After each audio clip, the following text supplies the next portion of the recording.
വിശ്വസിക്കാൻ കഴിയാത്തവർക്കാണ്. ഞാൻ പറഞ്ഞു, ഇത്തരം ആയത്തുകളൊന്നും കാഫിരീങ്ങളെ കുറിച്ചല്ല, അവരെ കുറിച്ച് മാത്രമല്ല, ആസികളായ മുഅ്മിനീങ്ങൾക്കും കൂടെ ബാധകമാണെന്ന് മഹാനായ ഇമാം റാസി റഹ്മത്തുള്ളാഹി അലൈഹി പറയുന്നു. എന്താ കാരണം? കാരണം നമ്മൾ വെറുതെ പറയാണ്, ആഖിറത്തിൽ വിശ്വാസം ഉണ്ടെന്ന് വെറുതെ പറയാം. നമ്മൾ മുഖദ്ദിബീങ്ങളാണ്. മുഖദ്ദിബീങ്ങൾ അല്ലെങ്കിൽ എങ്ങനെയാ തെറ്റ് ചെയ്യുന്നത്? ഞാൻ മുമ്പൊരു ഉദാഹരണം പറഞ്ഞല്ലോ, 2 റൂമുകൾ സങ്കല്പിച്ച് നമ്മൾ ഉദാഹരണം പറഞ്ഞു. ശരിക്ക് തെറ്റു ചെയ്യൂല പരലോക ശിക്ഷ ബോധ്യപ്പെട്ടാൽ, അപ്പൊ ബോധ്യപ്പെടായ്മയാണ് ഇപ്പൊ നമുക്കൊക്കെ ഉള്ളത്.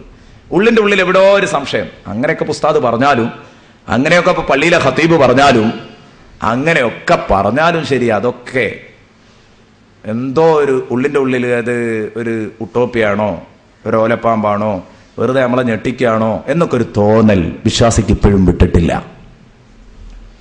അതാണ് മാറാനുള്ള പ്രയാസം. അല്ലെങ്കിൽ എപ്പോഴോ മാറിയിട്ടുണ്ടാകും, നന്നായിട്ടുണ്ടാകും, ഒരു നല്ല പരിശുദ്ധനായി മാറിയിട്ടുണ്ടാവും. അള്ളാഹു നമുക്കൊക്കെ മാറാനുള്ള തൗഫീക്ക് നൽകട്ടെ, മാറാനുള്ള തൗഫീക്ക് നൽകട്ടെ. പടച്ചോനെ, ഞങ്ങൾക്ക് നീ നല്ല ബുദ്ധി നൽകണം റഹ്മാനെ. എന്നാൽ എന്തിനാണ് ഇത്രയും കടുപ്പമുള്ള നരകത്തിലിട്ട് ഇവരെ ശിക്ഷിക്കുന്നത്? ഇത് കുറച്ച് കടുപ്പുള്ള കാര്യല്ലേ? ഇത് കുറച്ച് കടുപ്പുള്ള കാര്യല്ലേ? എന്തിനാണ് ഇവരെ ശിക്ഷിക്കുന്നത്? ഇന്നഹും കാനൂ ഖബല ദാലിക മുത്രഫീൻ. എന്തിനാ റബ്ബേ നീ നിന്റെ ചില അടിമകളെ ഇത്രയും ശക്തമായ രൂപത്തിൽ മർദ്ദിക്കുന്നത്? ഇത്രയും ശക്തമായ രൂപത്തിൽ പീഡിപ്പിക്കണോ? ഇത് നിനക്ക് ദയയില്ലാത്തത് കൊണ്ടല്ലേ? എന്തിനാ നീ ഇത്ര വലിയ അനീതി കാട്ടുന്നത്? അല്ലാഹു പറയുന്നു, ഞാനൊരിക്കലും അനീതി കാട്ടുന്നില്ല. ഇവരെ ഇത്രയും വലിയ അദാബിൽ ശിക്ഷിക്കാനുള്ള കാരണം എന്താണെന്നറിയോ? ഇന്നഹും കാനൂ ഖബല ദാലിക മുത്രഫീൻ. ഈ ലോകത്തേക്ക് വരുന്നതിന്റെ മുമ്പ് ഇവരടിച്ചു പൊളിച്ച് ജീവിക്കുന്നവരായിരുന്നു. കണ്ടാ അള്ളാഹുവിന്റെ പ്രയോഗം നോക്ക്. മുത്രഫീൻ, മുത്രഫ് എന്ന് പറഞ്ഞാൽ അടിപൊളിക്കാരൻ, അടിച്ചു പൊളിച്ച് ജീവിക്കുന്ന ആക്കാം മുത്രഫ് എന്ന് പറയാം. എന്ന് പറഞ്ഞാൽ അവന് നിയമമില്ല, വിലക്കുമില്ല, അള്ളിയില്ല, റസൂലുമില്ല, മഹ്ശറില്ല, ഒന്നുമില്ല. പിന്നെന്താ പരിപാടി? ഓന് തറഫ്. തറഫ് എന്ന് പറഞ്ഞാൽ സുഖലോലുപത, അത്ര മാത്രമേ ഓനുള്ളൂ. അടിച്ചു പൊളിച്ച് ജീവിക്കുക, അതിന്റെ അപ്പുറത്ത് അവന് മറ്റൊരു ലക്ഷ്യവുമില്ല. ദുനിയാവ് ആകെ 4 ദിവസം ഉണ്ട്. ആ 4 ദിവസത്തെ ദുനിയാവ് ഇങ്ങോട്ട് കേമാക്കണം എന്നല്ലാതെ ആരാ ഇതൊക്കെ ചിന്തിച്ചിട്ട് ഇവിടെ ജീവിക്കാൻ കഴിയോ എന്ന് പറയുന്നവൻ. ഇന്നഹും കാനൂ ഖബല ദാലിക മുത്രഫീൻ. അടിച്ചു പൊളിച്ച് ജീവിക്കുന്നവരായിരുന്നു ഇവർ ഇതിനു മുമ്പ് ദുനിയാവില്. സുബ്ഹാനല്ലാഹ്, എത്ര കടുപ്പമുണ്ട് എൻ്റെ കൂട്ടുകാരൊന്ന് ചിന്തിച്ചു നോക്ക്. ഇന്നഹും കാനൂ ഖബല ദാലിക മുത്രഫീൻ. അല്ലാഹ് കാരണം പറയുന്നു.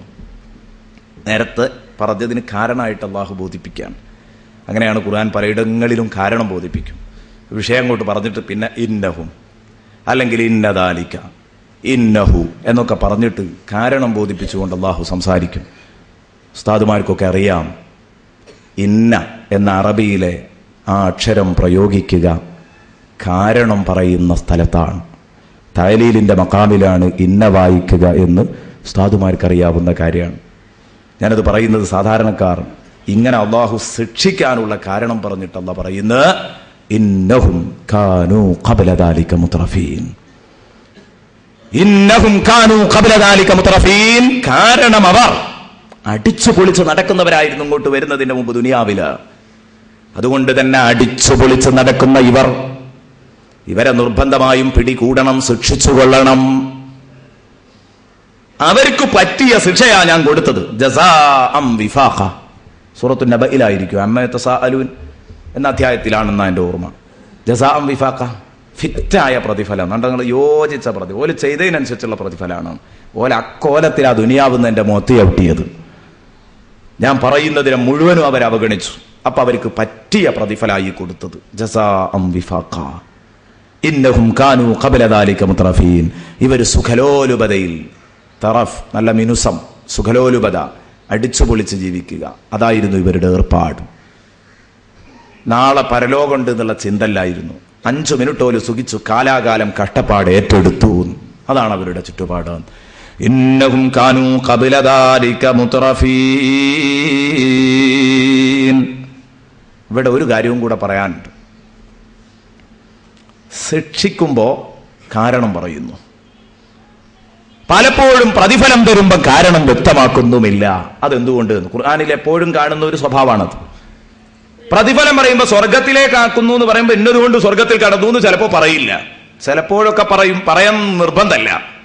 അതിന് ഖുർആൻ ഓതുമ്പോൾ പലയിടത്തും നിങ്ങൾക്ക് കാണാം. അപ്പൊ അതിന്റെ തൊട്ടു മുമ്പ് തന്നെ നോക്ക് നിങ്ങൾ, അസ്ഹാബുൽ യമീനെ പറ്റി പറഞ്ഞപ്പോ എന്തുകൊണ്ടാണ് അവർ സ്വർഗത്തിൽ കടന്നത് എന്ന് പറഞ്ഞു? അല്ല, അവർക്ക് എന്തൊക്കെയാ കിട്ടുക എന്ന് പറഞ്ഞിട്ടുള്ളൂ. മുഖറബീങ്ങളെ പറ്റി പറഞ്ഞപ്പോ പറഞ്ഞു ജസാഅൻ ബിമാ കാനൂ യഅമലൂൻ. കാരണം ആപേക്ഷികമായിട്ട് നോക്കുമ്പോൾ ഇവരെക്കാൾ കുറെ ചെയ്തവരാ, എന്നാലും അവർക്ക് അള്ളാഹുവിന്റെ ഔദാര്യം കിട്ടാതെ രക്ഷപ്പെടൂല. മുഖറബീങ്ങൾക്കും അള്ളാഹുവിന്റെ ഔദാര്യം തന്നെയാണ്, ഔദാര്യാണ് എന്ന കാര്യം ഉറപ്പാണ്. അപ്പൊ അള്ളാഹുവിന്റെ പ്രതിഫലം അള്ളാഹുവിന്റെ ഔദാര്യമാണ്. സവാബ് അത് ഫളിലാണ്, അത് ഔദാര്യമാണ്. ഔദാര്യം തരുമ്പോൾ കാരണം വ്യക്താക്കേണ്ടതില്ല. ഒരാൾ വെറുതെ നമുക്ക് എന്തെങ്കിലും തരുമ്പോൾ എന്തുകൊണ്ട് അത് തരാൻ കാരണം എന്ന് പറയേണ്ടതില്ല, അത് തന്നാ മതി. കാരണം അത് ഔദാര്യമാണ്. നമ്മൾ ഇന്നാട് ജനിച്ചു, മരിക്കുന്നത് വരെ നമ്മൾ അമൽ ചെയ്തു, മരിക്കുന്നത് വരെ നമ്മൾ അമൽ ചെയ്തു. അല്ലാഹു തആല അതിന്റെ പേരിൽ നമുക്ക് പ്രതിഫലം തന്നാൽ നമ്മൾ അമൽ ചെയ്തതിന്റെ പ്രതിഫലമായിട്ട് എന്ന് പറയാൻ പറ്റുമോ? അല്ല. അതുകൊണ്ടാണ് ജസാഅം വിഫാഖ എന്ന് ദുർജനങ്ങളെ പറ്റി പറഞ്ഞപ്പോ നല്ല ജനങ്ങളുടെ പ്രതിഫലം പറഞ്ഞപ്പോ അല്ലാഹ് എന്താ പറഞ്ഞത്? ജസാഅം മിൻ റബ്ബിക അതാഅൻ ഹിസാബാം.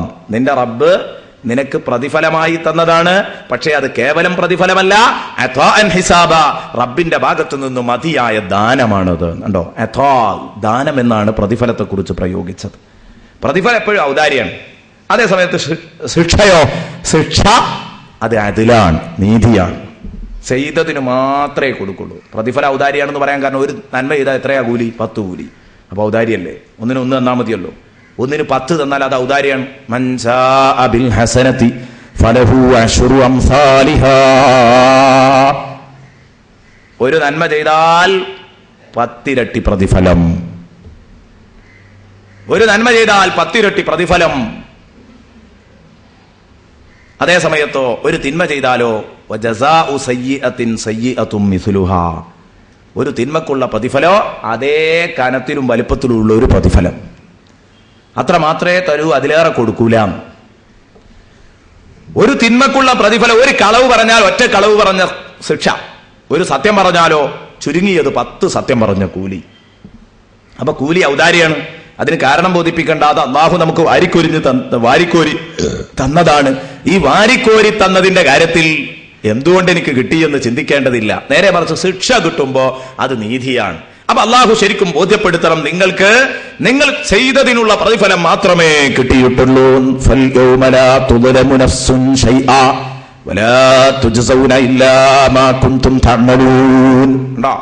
ഇന്നിവിടെ ഒരു ശരീരത്തെ പോലും ഒരല്പം പോലും ആക്രമിക്കപ്പെടുകയില്ല. അള്ളാഹു പറയുന്നു,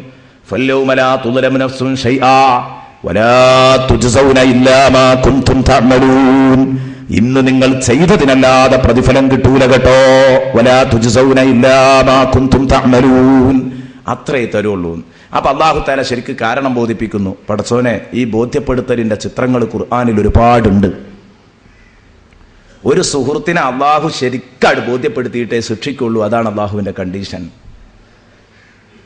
തെറ്റു ചെയ്തവന് ഞാൻ ചെയ്ത തെറ്റുകൊണ്ടാണ് ശിക്ഷിക്കപ്പെടുന്നത് എന്ന് ബോധ്യപ്പെടുത്തിയതിന്റെ ശേഷമേ അള്ളാഹു തആല ശിക്ഷിക്കുകയുള്ളൂ. ഞാൻ ചെയ്ത തെറ്റുകൊണ്ടാണ് ഞാൻ ശിക്ഷിക്കപ്പെടുന്നത് എന്ന് എനിക്ക് ബോധ്യപ്പെട്ടിട്ടേ അള്ളാഹ് എന്നെ ശിക്ഷിക്കുള്ളൂ. അതൊരു വല്ലാത്ത സംഭവമല്ലേ? ദുനിയാവിൽ അങ്ങനെയല്ലല്ലോ. അങ്ങോട്ട് കൊണ്ടുപോയിട്ട് അങ്ങോട്ട് ശിക്ഷിക്കുക തന്നെയാണ്. എന്തിനാ ശിക്ഷിക്കുന്നതെന്ന് ചോദിച്ചാൽ ശിക്ഷിക്കണോനും അറിയില്ല, ശിക്ഷ കിട്ടണോനും അറിയില്ല. എന്നാലോ പരലോകത്ത് ശിക്ഷ കിട്ടുന്നുണ്ടെങ്കിൽ എന്തുകൊണ്ട് ശിക്ഷിക്കപ്പെടുന്നു എന്ന് ഈ കുറ്റവാളിക്കടക്കം ബോധ്യപ്പെട്ടിട്ടേ ശിക്ഷിക്കൂ. പടച്ചോനെ, എത്ര വലിയ കഥയാണ്!